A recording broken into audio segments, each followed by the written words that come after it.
Sir అందరికీ నమస్కారం అండి. తిరుమల తిరుపతి దేవస్థానం 2023లో జరిగిన పరకామణిలో చేతివాటం, దొంగతనం అదంతా కూడా సునిశ్చితంగా పరిశీలిస్తే అదేదో పెద్ద కుట్రలాగా కనిపిస్తూ ఉన్నది. అడుగడుగున ప్రతి అడుగులో కూడా తప్పిదాలు కనపడుతున్నాయి. చైర్మన్ తప్పిదం కావచ్చు, టీటీడీ అధికారుల తప్పిదం కావచ్చు, ఈవో తప్పిదం కావచ్చు, అడుగడుగున తప్పిదాలు కనపడుతున్నాయి. దీని గురించి ఈ కుట్ర వెలికి తీయటానికి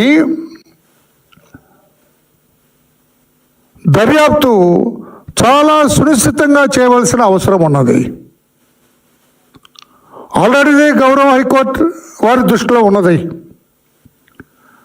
ఆల్రెడీ సిఐడిని ఆదేశించారు దర్యాప్తు చేయమని. అది పక్కన పెడితే నేను రాష్ట్ర ప్రజలందరికీ, ముఖ్యంగా స్వామివారి భక్తులందరూ కూడా ఏం జరిగింది ఆనాడు జగన్మోహన్ రెడ్డి గారు ముఖ్యమంత్రిగా ఉండగా, భూమన కరుణాకర్ రెడ్డి గారు టీటీడీ చైర్మన్గా ఉండగా, తర్వాత వైవి సుబ్బారెడ్డి గారు, వీళ్ళంతా కూడా ఏదో దొంగల దోపిడీ జరిగిందా, స్వామివారి సేవ జరిగిందా? ఒక్కసారి మీ అందరికీ నేను గుర్తు చేస్తూ ఉన్నా. దొంగతనం జరిగింది. ఆ రోజు డ్యూటీలో ఉన్న అధికారుల దృష్టికి వచ్చింది. 29/4/23 కొంచెం డీటెయిల్స్లోకి వెళ్తాను నేను. దాంతో రాష్ట్ర ప్రజలందరికీ అర్థమవుతుంది, అమ్మా ఎంత జరిగిందా టీటీడీలో. స్వామివారి దగ్గరే ఉంటూ, స్వామివారి దగ్గర జీతాలు తీసుకుంటూ, స్వామివారి సొమ్ము తింటూ, స్వామివారికే ఈ రోజున ఇంత అన్యాయం చేస్తారా అనేది రాష్ట్ర ప్రజలందరికీ కూడా అర్థమవుతుంది. 29/4/23 రాత్రి 11 గంటలకి పోలీస్ స్టేషన్కి వెళ్ళారు. నేను ఎందుకు రాత్రి 11 గంటలని నొక్కుతున్నా అంటే ఉద్దేశం చెబుతున్నా నేను. రాత్రి 11 గంటలకి ఆనాడు వై సతీష్ కుమార్ అని assistant vigilance and security officer, అతను ఒక రిజర్వ్ పోలీస్ నుంచి వచ్చిన అతను. రిజర్వ్ పోలీస్ నుంచి వచ్చాడు కాబట్టి ఈ ఇన్వెస్టిగేషను, కేసులు, ఈ పరంపర వాళ్ళకి ఆటే తెలియదు వాళ్ళకి. అతను రిపోర్ట్ ఇచ్చాడు పోలీస్ స్టేషన్లో. అయ్యా సివి రవికుమార్ అతను కోట్లాది రూపాయలు దొంగతనం జరిగింది, దీన్ని మేము పట్టుకున్నాం, ఈ కేసు పూర్వాపరాలు దర్యాప్తు చేయండి అని చెప్పి కంప్లైంట్ ఇచ్చారు. కంప్లైంట్ ఇస్తే సబ్ ఇన్స్పెక్టర్ తిరుపతి పోలీస్ స్టేషన్లో crime number 19/2023 under section 379 and 381 IPC 379 and 381 IPC కింద కేసు రిజిస్టర్ చేసినాడు రాత్రి 11 గంటలకి. అప్పుడే అతను సెక్షన్ 409 కూడా వేయాలి, మిస్అప్రోప్రియేషన్. తనకు అప్పచెప్పిన బాధ్యతల్లో ఉన్న ఆ డబ్బుని దుర్వినియోగం చేయటం, ఆ సెక్షన్ కూడా వేయాలి. ఆ సెక్షన్ వేస్తే 10 సంవత్సరాల వరకు జైలు వేసే అవకాశం ఉంది. 10 సంవత్సరాలు జైలు. ఇది డే 1 నుంచే తప్పటడుగు. మరి ఎవరు ఆదేశించారు? చైర్మన్ ఆదేశించారా? ఆనాటి ఈవో ధర్మారెడ్డి గారు ఆదేశించారా? ఎవరు ఆదేశించారు? ఇచ్చారు, కంప్లైంట్ ఇచ్చారు. వాళ్ళు కేసు రిజిస్టర్ చేశారు సివి రవికుమార్ మీద.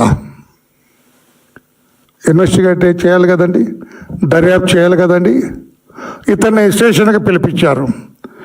స్టేషన్కి పిలిపించి ఇతన్ని ఏమీ మాట్లాడకుండా, ఇంట్రాగేషన్ చేయకుండా స్టేషన్లో కూర్చోబెట్టి 30వ తారీఖున అంటే నెక్స్ట్ డే ఎఫ్ఐఆర్ రిజిస్టర్ చేసిన next day 41A CRPC notice ఇచ్చి వెళ్ళిపో బాబు, పిలిచినప్పుడు కోర్టుకు రా అని పంపించారు. ఇదండి చేయాలి. ఇదా ఆ రోజు నా చైర్మన్ గారు, అప్పుడు వైవి సుబ్బారెడ్డి, భువన కరుణాకర్ రెడ్డి, వీళ్ళిద్దరు ఎవరున్నారు నాకు ఐడియా లేదు, ఇద్దరిలో ఒకరు ఏమి ఆదేశాలు ఇచ్చారు మీరు? సివి రవికుమార్కి ఒక చిన్న దెబ్బ పడకూడదు, అతన్ని ఇంట్రాగేషన్ పేరిట ఇబ్బంది పెట్టకూడదు, తూతూ మంత్రంగా 41A నోటీస్ ఇచ్చి పంపించండి, అతను కోర్టుకు కావాల్సినప్పుడు వస్తారు. అదేనా మీరు ఇచ్చిన డైరెక్షన్? ఆ వండర్ఫుల్ ఎస్ఐ ఫన్నీ దర్యాప్తు అధికారి సిఐ చేశారు, ఎస్ఐ చేశారు, ఐ డోంట్ నో.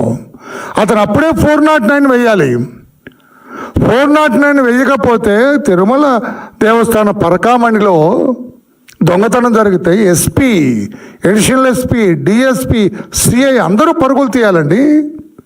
స్వామివారి దగ్గర లెక్కింపు దగ్గర దొంగతనం జరిగితే 409 ఎందుకు వేయలేదు, 409 ఐపీసీ సెక్షన్ ఎందుకు వేయలేదని ఆ ఎస్పీ ఎందుకు అడగలేదు? ఆ ఎడిషనల్ ఎస్పీ ఎందుకు అడగలేదు? ఆ డిఎస్పీ క్రైమ్స్ చూసే డిఎస్పీ ఎందుకు అడగలేదు? ఆ సిఐ ఎందుకు అడగలేదు? అంటే అందరూ ఇందులో పాలు పంచుకున్నారా? ఏమిటి దొంగల స్వామివారి డబ్బు అంటే, స్వామివారి దేవస్థానం అంటే మీకు ఆషామాష? మీద ఒక క్రీడారంగం అది. ఎందుకు సరిగా దర్యాప్తు చేయలేదు? చెయ్యకపోగా పాత్రికేయ సోదరులారా,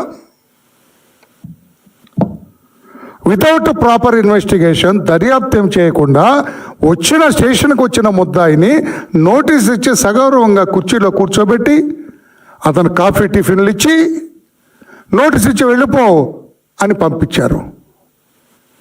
మిగతా కేసుల్లో ఇది సాధ్యమా? ఎందుకు ఇలా చేశారనే ప్రశ్నిస్తున్నాను. ఆ రోజున ముఖ్యమంత్రి జగన్మోహన్ రెడ్డి గారు, ఆ రోజున చైర్మన్ మీ మనిషి భువన గారా, వై సుబ్బారెడ్డి ఎలా పంపిస్తారు అతన్ని? సరే పంపించారు, పో. ఎఫ్ఐఆర్ నుంచి చివరి వరకు కూడా ఈ కేసులో టీటీడీ బోర్డు తప్పటడుగు వేస్తూనే ఉన్నది.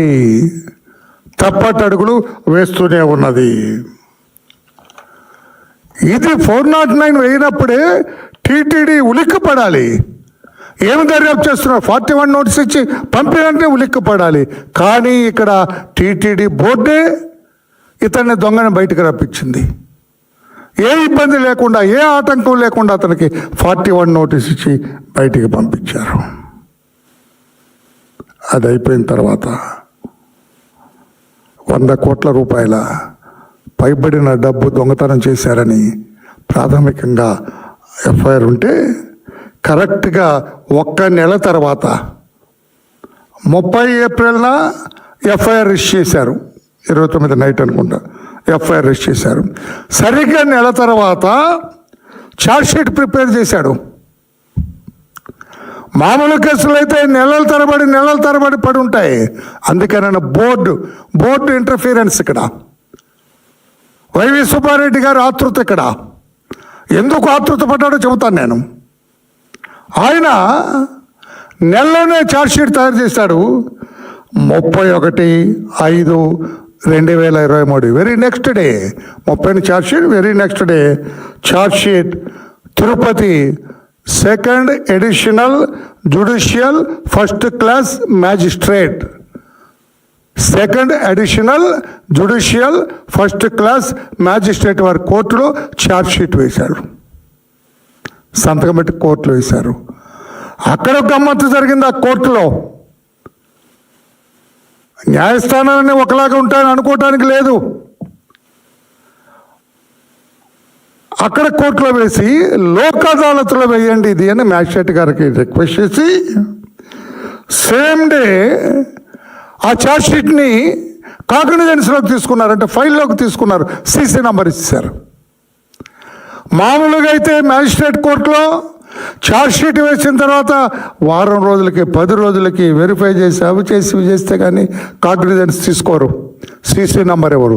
ఈ పర్టికులర్ కేసులో అదే రోజు ఛార్జ్షీట్ అదే రోజు వేశారు, అదే రోజు వెరిఫై చేశారు, అదే రోజు కాగ్నిజెన్స్ తీసుకొని సీసీ నంబర్ ఇచ్చారు. 1/6 దాని నెక్స్ట్ డే జూన్ 1 తారీఖున ముద్దాయి తర్వాత డిఫాక్టో కంప్లైనెంట్ సతీష్ కుమార్ ఎవరైతే ఫిర్యాదు చేశారో assistant vigilance and security officer, అతను ఈ ముద్దాయి సివి రవికుమార్ చట్టాపట్టాలు వేసుకొని ఇద్దరు కోర్టుకు వెళ్ళారు. కోర్టుకు వెళ్ళి అయ్యా ఈ కేసు రాజీ పడుతున్నామని ఒక మెమో పడేశారు, జాయింట్ మెమో. ఇక్కడ మనం ఆలోచించవలసింది, ఈ కేసు రాజీ పట్టడానికి ఎవరైతే ఫిర్యాదు చేశాడో ఈ సతీష్ కుమార్ అనే అతనికి అర్హత లేదు, రాజీ పట్టడానికి లేదు. అతను మ్యాజిస్ట్రేట్ అడగాలి, నువ్వెవరు రాజీ పట్టడానికి? Are you the owner of the property? ఎవరు ఓనర్? స్వామివారు ఓనర్. శ్రీ శ్రీ శ్రీ వెంకటేశ్వర స్వామి వారు ఓనర్. ఆయనకు ట్రస్టీలు, దానికి కాపలాదారులు, దానికి బాధ్యులు ఎవరు? టిటిడి బోర్డు, తిరుమల తిరుపతి దేవస్థానం బోర్డు. ఆ బోర్డులో వాళ్ళు ఎవరు కంప్లైంట్ చేయలేదు. అక్కడ ఎగ్జిక్యూటివ్ ఆఫీసర్ కంప్లైంట్ చేయలేదు. ఎవరో మధ్యలో వచ్చి ఏమాత్రం సంబంధం లేని వ్యక్తి అతను కంప్లైంట్ చేశాడు. అతను రాజీ పడతా అంటాడు. నువ్వెవడు రాజీ పడటానికి? నీకేం సంబంధం? Are you the custodian of that property? స్వామివారి ప్రాపర్టీకి నువ్వు కస్టోడియనా? నువ్వెలా రాజీ పడతావు అని బోర్డు చైర్మన్ అన్న అడగాల, ఆలోచించాలి. ఎగ్జిక్యూటివ్ ఆఫీసర్ అన్న ఆలోచించాలి, మిగతా అధికారులన్నా ఆలోచించాలి, ఆ విజిలెన్స్ సెక్యూరిటీ ఆఫీసర్ అన్నా ఆలోచించాలి, లేకుంటే ఆ జిల్లా ఎస్పీ అన్న ఆలోచించాలి, ఎక్కడ పోలీస్ స్టేషన్ ఉన్నదో ఆ డిఎస్పీ, ఆ సిఐ ఎవరు కూడా ఆలోచించలేదు. దాన్ని పిటిషన్ వేశారు. ఇది కరెక్టా? ఇక్కడ ఇంకా ఉంది, మీకు చెప్తాను నేను. ఇక్కడ ఇదైన తర్వాత ఎందుకు వేశారని చెప్పి ఒక ఎమ్మెల్సీ ఆయన కంప్లైంట్ చేశారు. ఈ కేసు ఏంటయ్యా, ఇది కాంప్రమైజ్ అయిందంట, కోర్టులో కాంప్రమైజ్ ఎలా అయిందంటే దానికి రిప్లై ఇచ్చారు. ఒక రిప్లై ఇచ్చారు ఆయన.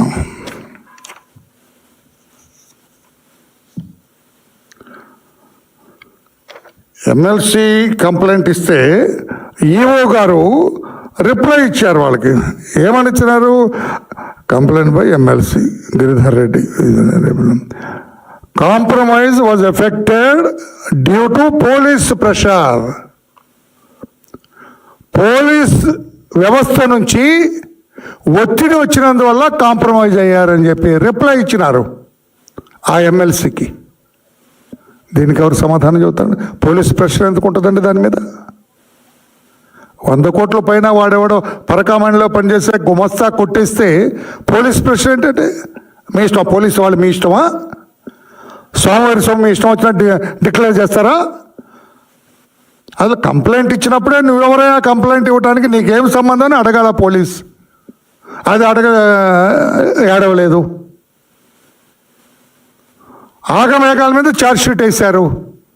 అదే రోజు ఫైల్లోకి తీసుకున్నట్టు చూశారు. అదే రోజున సమన్స్ ఇచ్చారు అక్యూజ్డ్కి.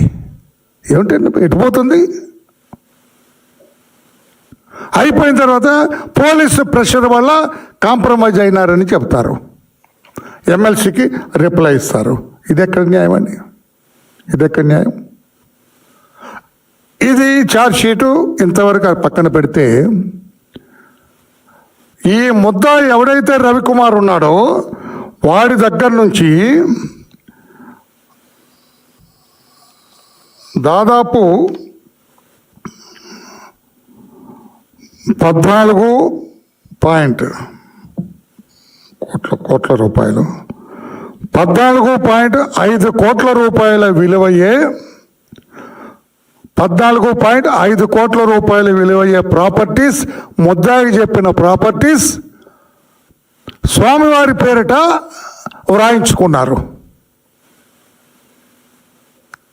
ఎందుకు రాయించు? ఇన్వెస్టిగేషన్ ఏంటి అందులో? మరి ఇన్వెస్టిగేషన్ చేసిన ఆ ఎస్ఐ ఛార్జ్షీట్ ఎట్లా ఇస్తారు? అందులో ఇది మెన్షన్ చేశాడా? ఛార్జ్షీట్లో మెన్షన్ చేయాలి కదండి. ఇతను 14.5 కోట్ల రూపాయల విలువయ్యే 100 కోట్ల విలువ కొట్టేశాడని కేసు పెడితే 14.5 కోట్ల విలువయ్యే 2 ఆస్తులు స్వామివారికి తిరిగి వ్రాశారు అనేది ఎస్టాబ్లిష్ అయింది. అక్కడ తిరిగి ఎవరో వచ్చి రాసిస్తా అంటే తీసుకుంటారండి? రూల్ 159 తిరుమల తిరుపతి దేవస్థానం ఎనీ గిఫ్ట్, ఏ గిఫ్ట్ అన్నా తీసుకోవాలంటే, గిఫ్ట్ డీడ్ వ్రాయించుకోవాలంటే 30 రోజుల ముందు పేపర్ పబ్లికేషన్ ఇవ్వాల. ఫలాని వరలరామయ్య గారి ఆస్తిని ఆయన స్వచ్ఛందంగా స్వామివారికి దఖలు చేయాలనుకుంటున్నారు, గిఫ్ట్గా దానం చేయాలనుకుంటున్నారు, దీని మీద ఎవరికైనా అభ్యంతరాలు ఉంటే తెలియచేయండి అని 30 రోజుల ముందు ప్రముఖ పత్రికలో 30 రోజుల ముందు పబ్లిష్ చేయాలా? చేశారా? ఇందులో ఈ 2 ప్రాపర్టీ చేశారా? 14.5 కోట్ల రూపాయల ప్రాపర్టీని ఎక్యూజ్డ్, నేరస్తుడు ఎవరి మీద అయితే కేసు పెట్టారో వాడు దఖలు చేస్తుంటే స్వామివారికి అది చట్టబద్ధంగా నడవద్దా? ఇక్కడ అయ్యా దీని బోర్డు రిజల్యూషన్ కావాలి,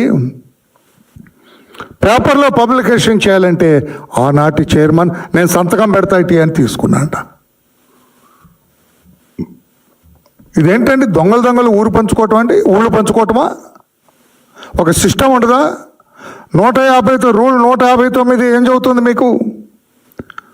గిఫ్ట్ తీసుకోవాలంటే మీరు పబ్లిష్ చేయాల్సిందే. 30 రోజులు అభ్యంతరాలు లేకపోతే అప్పుడు ఇనిషియేట్ చేయాలా? ఇక్కడ 2 ప్రాపర్టీలు కూడా తీసుకున్నారు. ఈ 2 ప్రాపర్టీలకి chairman TTD simply approved the recommendations. ఇక తీర్మానం లేదు, బోర్డు తీర్మానం లేదు, అందరూ ఓకే చేయటం లేదు, రిజల్యూషన్ రాయటం లేదు. ఏమి వైవి సుబ్బారెడ్డి గారి సొంత ప్రాపర్టీయా? కరుణాకర్ రెడ్డి గారి సొంత ప్రాపర్టీయా? ధర్మారెడ్డి గారి తాతగారి సొమ్మాది?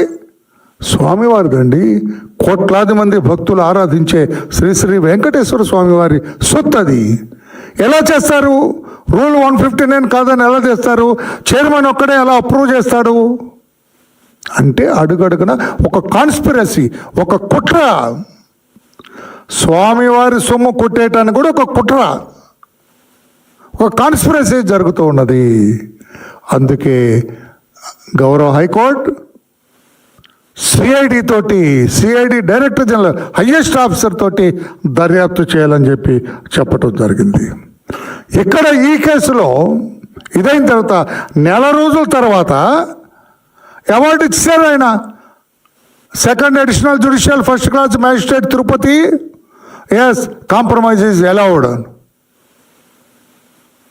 ఆ మ్యాజిస్ట్రేట్ గారైనా 409 ఎందుకే లేదయా అని అడగలేదు ఆయన. మరి ఆయనకేం ఒత్తిడితో? మిగతా అధికారుల కంటే పోలీస్ ప్రెషర్ ఉంది, మ్యాజిస్ట్రేట్కి ఉండదుగా. మరి ఆయన ఎందుకు అలాగా తప్పటడుగులు వేశారో, తప్పుడు అవార్డు ఇచ్చారో మాకైతే తెలియదు. అందుకే నేను గౌరవ హైకోర్టుని రిక్వెస్ట్ చేస్తున్నా, సీరియస్ చర్యలు తీసుకోండి ఆ మ్యాజిస్ట్రేట్ గారిని. వదలొద్దు అటువంటి మ్యాజిస్ట్రేట్ని. అటువంటి మ్యాజిస్ట్రేట్ ఉంటే న్యాయమే సిగ్గుపడుతుంది. అటువంటి మ్యాజిస్ట్రేట్ ఉంటే కోట్లాది రూపాయలు దొంగతనం చేసిన వ్యక్తిని లోకాల అదాలత్ అంటే కేసు. ఇంకా ఏమేమి ప్రాపర్టీలు ఎక్కడున్నాయి? ఈ ప్రాపర్టీస్ తీసుకునేటప్పుడు కూడా పత్రికా సోదరులారా, ఈ 14.5 కోట్ల రూపాయలు విలువైన ప్రాపర్టీ తీసుకునేటప్పుడు కూడా ఇన్వెస్టిగేటింగ్ ఆఫీసర్ పాత్ర ఏంటి ఇందులో? ఇన్వెస్టిగేట్ చేయదు. ఈ కొట్టేసిన సొమ్ముతోటి కొన్న ప్రాపర్టీ అయినా కాదా దర్యాప్తు చేయదు. ఇంకా అతను కొట్టేసిన ప్రాపర్టీస్ ఎన్ని ఉన్నాయి దర్యాప్తు చేయదు. ఏమీ చేయకుండా ఊరగా చేస్తుంటే ఎట్లాగా? ఇది దొంగల దోపిడ. స్వామివారికి ఆయన ఆరాధించే బోర్డా ఇది దొంగల బోర్డా, దోపిడీదారుల బోర్డా, అవినీతి పరుల బోర్డా, లేకుంటే భక్తుల బోర్డా? అందుకే ఒక ఆయన ఎవరు అంటున్నారు, అసలు ఆ బోర్డు ట్రస్టీల మీదే స్వామివారికి నమ్మకం లేదన్నారు. హైకోర్టు కూడా ఆ మాట వ్యాఖ్యానించింది. గౌరవ హైకోర్టు కూడా వ్యాఖ్యానించినట్టుగా ఎవరు చెప్పారు. ట్రస్టీల మీద స్వామివారికే నమ్మకం లేదండి. అంతేగా ఇటువంటి ట్రస్టీలు ఉంటే ఎట్లా నమ్ముతారండి? ఇటువంటి చైర్మన్ అంటే స్వామివారు ఎలా నమ్ముతారు? అందుకని ఈ కేసులో total statutory proceedings, administrative procedures, statutory provisions అన్నీ కూడా ఏ ఒక్కటి కూడా ఫాలో అవ్వలేదు ఈ కేసు దర్యాప్తులో, ఈ పరకామణి దొంగతనం కేసులో అని చెప్పి కూడా నేను తెలియజేస్తున్నా. లోక్ అదాలత్ అసలు కాంప్రమైజ్ చేయడానికే లేదు ఈ కేసు. దానికి కూడా ఆయన గౌరవ లోక్ అదాలత్ మ్యాజిస్ట్రేట్ గారి మీద కూడా చర్యలు తీసుకోవాలని చెప్పి కూడా తెలియజేస్తున్నా. తర్వాత ఆయనకి రైట్ లేదు. డిఫెక్టివ్ కంప్లైంట్ ఎవరైతే సతీష్ కుమార్ ఉన్నారో అతనికి హక్కు లేదు కాంప్రమైజ్ అవ్వటానికి. లోక్ అదాలత్ ఆయన మ్యాజిస్ట్రేట్ గారు దీన్ని కాంప్రమైజ్ చేయటానికే లేదు అసలు. అది ఇప్పుడు అడుగుతున్నాను నేను, ఈ కేసు డొల్ల కేసు అని అర్థమైంది, తప్పుడు కేసు అని అర్థమైంది. దీని మీద పోలీసు ప్రెషర్ అంటున్నారు. ఎవరి ప్రెషర్ ఉన్నది? ఏ పోలీసు ప్రెషర్ ఉన్నది? ఆనాటి డీజీపీ ప్రెషర్ ఉందా? ఆయన డీజీ రాజేంద్రనాథ్ రెడ్డి గారు, సవాంగ్ గారా? ఎవరు ప్రెషర్ ఉన్నది? పోలీస్ ప్రెషర్ అంటున్నారు కదా, మీరే రిప్లై ఇచ్చారు కదా. పోలీస్ ప్రెషర్ వాళ్ళు ఇట్లా చేస్తాం, కాంప్రమైజ్ చేస్తాం. ఎవరు? Who is that police officer? Police ప్రెషరా లేదా గౌరవ ముఖ్యమంత్రి గారి ప్రెషరా? ఎవరు ప్రెషర్ ఉంది?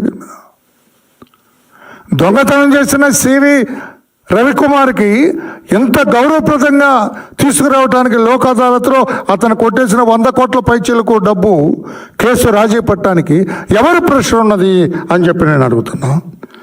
ఎవరు సమాధానం చెబుతారు దీనికని నేను అడుగుతున్నాను. నేను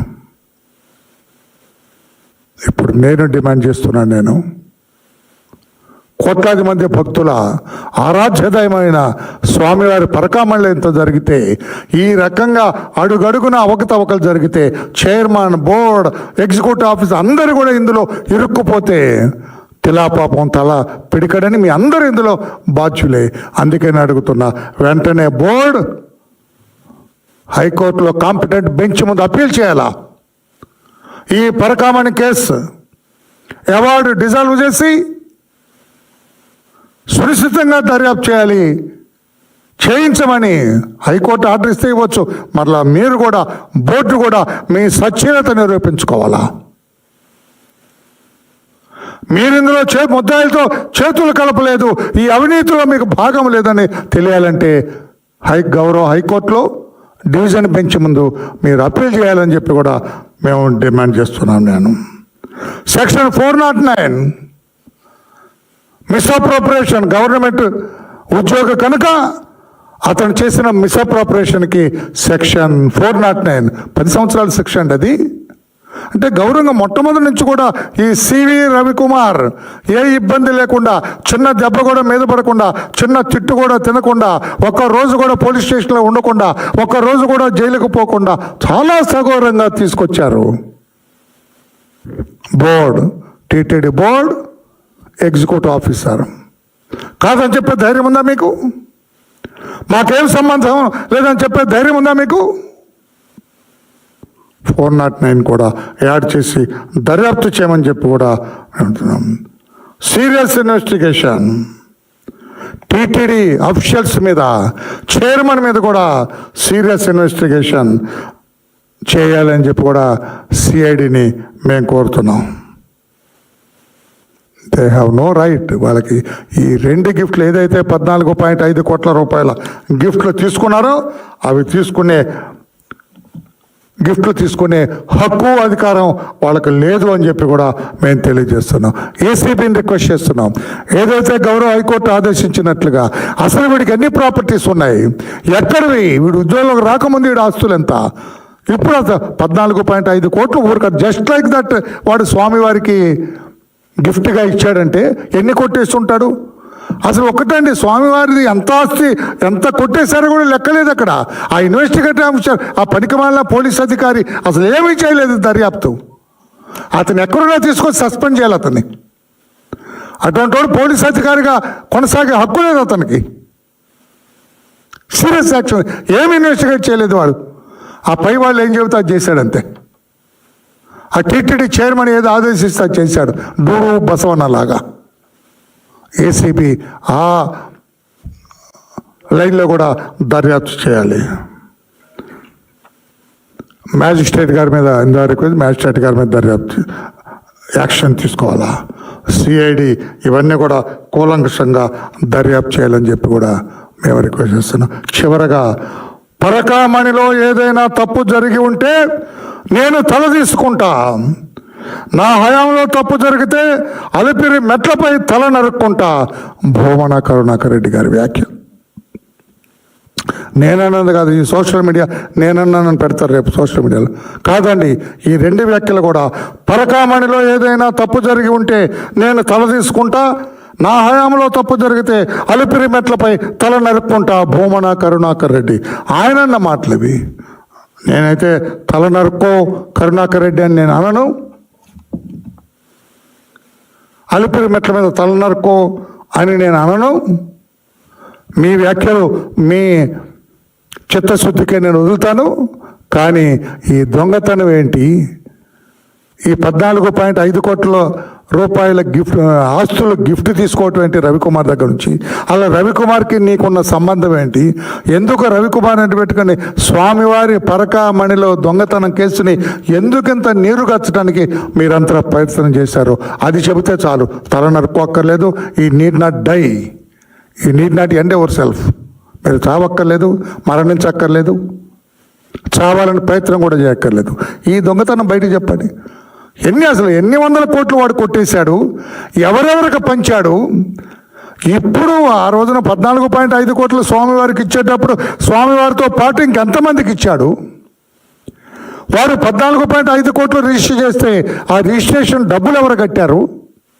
వీటన్నీ కూడా కూలంకషంగా దర్యాప్తు చేసి స్వామివారి భక్తుల విశ్వాసం సన్నగిల్లకుండా చూడాలని చెప్పి కూడా మేము సిఐడి వారికి విజ్ఞప్తి చేస్తున్నాం.